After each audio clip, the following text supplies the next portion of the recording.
चीन के खिलाफ ऋषि सुनक सरकार ने ले लिया है बड़ा वाला एक्शन। और चीन के खिलाफ जो ये एक्शन लिया है ना, इस एक्शन से जिनपिंग और चीन की छवि दुनिया भर में बुरी तरीके से खराब हुई है। जानेंगे क्या है मामला और भारत को आखिर क्यों सतर्क रहना चाहिए। ऋषि सुनक के इस फैसले के बाद भारत को भी अपनी सतर्कता बढ़ा देनी चाहिए। जहां एक तरफ ये चीजें हो रही है तो वहीं दूसरी तरफ 70 तेजस का ऑर्डर भारत को। जानेंगे फ्रांस और यूके के साथ भारत ने तेजस को भिड़ाकर सही किया था या नहीं किया था।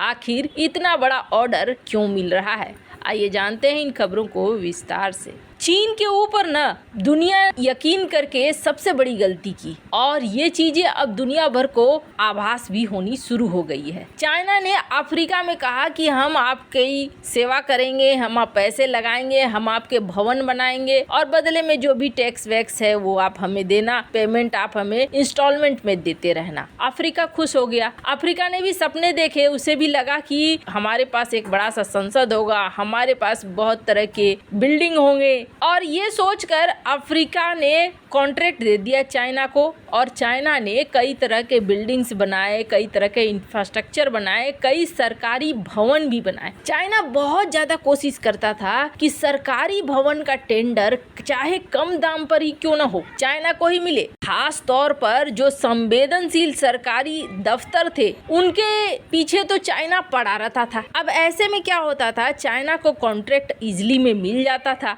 और चाइना जब यहाँ पर निर्माण कर रहा होता था तो चाइनीज चीजों को लगाता भी था और कई तरीके के ऐसे गुप्त कैमरे भी लगा देता था जिसके जरिए आसानी से चाइना को खबर मिलती रहती थी कि वहाँ के नेता क्या सोच रहे हैं, वहाँ डिस्कशन क्या चल रहा है, चीन के व्यापार पर हाँ बोलेंगे कि ना बोलेंगे। वो पहले से ही समझ जाते थे, भांप लेते थे कि अफ्रीका के देशों में जहाँ जहाँ उनका सर्विलांस कैमरा काम कर रहा है उनके देश की नीतियाँ कैसी चल रही हैं। मामला धीरे धीरे उजागर होने लगा और उजागर होने के बाद पता चला कि अरे सिर्फ अफ्रीका ही नहीं, बहुत सारे ऐसे देश हैं जहां चीनी कंपनियों के कैमरे लगे हुए हैं, जैसे कि सीसीटीवी कैमरा वगैरह, हाइक विजन, दाहुआ। ये चीन के वो कंपनीज थे जो अचानक से निशाने पर आने लगे। अब चीन का नियम है, चीन का नियम क्या है, चीन का नियम जो विदेश में कंपनियां हैं उसके ऊपर भी है और देश में जो ऑपरेट होती है उसके ऊपर भी है कि चीनी सरकार अगर कोई इंटेलिजेंस जानकारी मांगेगी तो चीनी कंपनियों को देना पड़ेगा। अब हुआ क्या, जून महीने में यूके के उस समय के जो हेल्थ सचिव थे मैट हैनकॉक, उनका एक वीडियो वायरल हो गया था और ऐसा वायरल हुआ था कि इस वीडियो की वजह से उन्हें इस्तीफा देना पड़ा था। अब समझ में कैसे आया कि ये वीडियो आखिरकार क्यों वायरल हो गया। वो वीडियो वायरल इसलिए हो गया क्योंकि हाइक विजन कंपनी के कैमरे लगे हुए थे और उन्होंने उस मोमेंट को कैप्चर कर लिया था। कैप्चर करके बाद में इसे वायरल कर दिया और इस घटना के बाद से यूके में भी हड़कंप मच गया। अब ब्रिटेन की ऋषि सुनक सरकार ने चीन के खिलाफ पहला बड़ा एक्शन लिया और यूके सरकार ने जितने सरकारी विभाग हैं और सरकारी भवन हैं, संवेदनशील साइट हैं, वहां पर कहा कि चीन का बना हुआ सर्विलांस कैमरा बिल्कुल भी नहीं लगाया जाना चाहिए। वहीं एक ब्रिटिश कंपनी को भी लताड़ा लगाई जो चीनी कैमरे को लगाने का काम कर रहा था और कहा कि जिस तरीके से जासूसी के आरोप लग रहे हैं चीनी कैमरों पर, वैसे में न तो हाइक विजन न ही दाहुआ,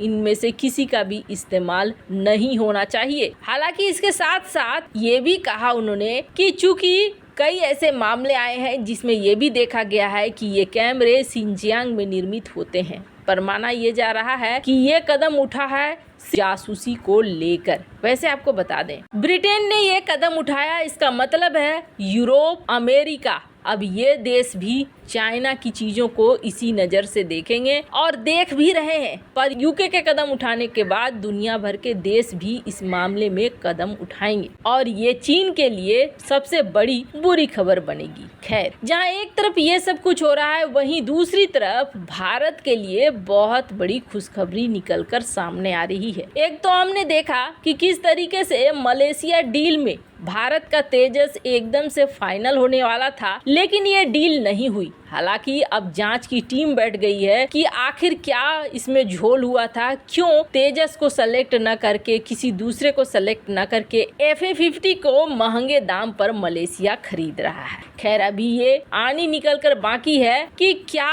तेजस को वापस से खरीदने का मलेशिया फैसला करेगा या नहीं करेगा। पर इन दिनों ना भारत ने एक अलग रणनीति अपनाई है और ये रणनीति भारत के लिए बहुत ज्यादा फायदेमंद दिख रही है। हाल ही में देखा गया कि भारत ने जब फ्रांस जैसे देशों के साथ युद्धाभ्यास किया, तो इस युद्धाभ्यास के दौरान भारत ने तेजस विमानों का इस्तेमाल किया। आखिरकार योग्यता साबित तो करनी होती है और सबसे अच्छा मौका है कि जब आप योग्यता किसी युद्ध अभ्यास में शामिल करो, आपको अपनी कमी भी पता चल जाएगी और आपको मजबूती भी पता चल जाएगी, दुनिया भर के देश देखेंगे भी। और ऐसा ही हुआ था जब राफेल, तेजस, जगुआर इसके साथ फ्रांस की मेगा एयर एक्सरसाइज में उतरा था भारत ने अपने तेजस की योग्यता को साबित किया। ये एक ऐसा एक्सरसाइज था जिस एक्सरसाइज में लगभग हर तरह के हथियार का इस्तेमाल कर लिया गया था। सुखोई 30 MKI, राफेल, LCA,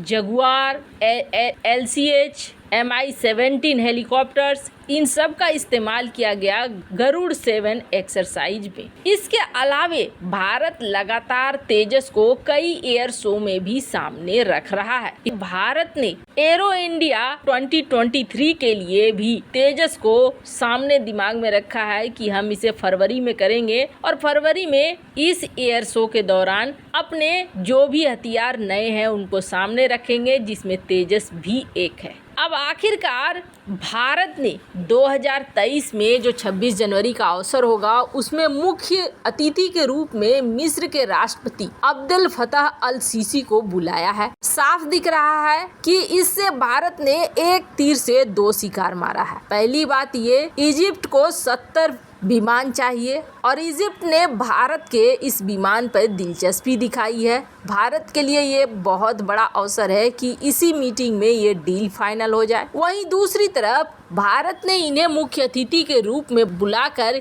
ये जरूर बता दिया है कि हम अरब देश पर फोकस कर रहे हैं और दूसरी तरफ ये भी देखने को मिला है कि भारत के साथ इजिप्ट दोस्ती को मजबूत करना चाह रहा है और ऐसे में 70 फाइटर जेट हासिल करना चाह रहा है तेजस के रूप में। आपको बता दें, दोनों देशों के बीच पहली बार अक्टूबर महीने में युद्ध अभ्यास भी हुआ है, जिसको लेकर ये समझ में आ रहा है कि दोनों ही देश अब अपने रिश्तों को और ज्यादा मजबूत करना चाह रहे हैं। वैसे आपको क्या लगता है, इन सब मामले में आपकी क्या राय है, कमेंट कर जरूर बताएं।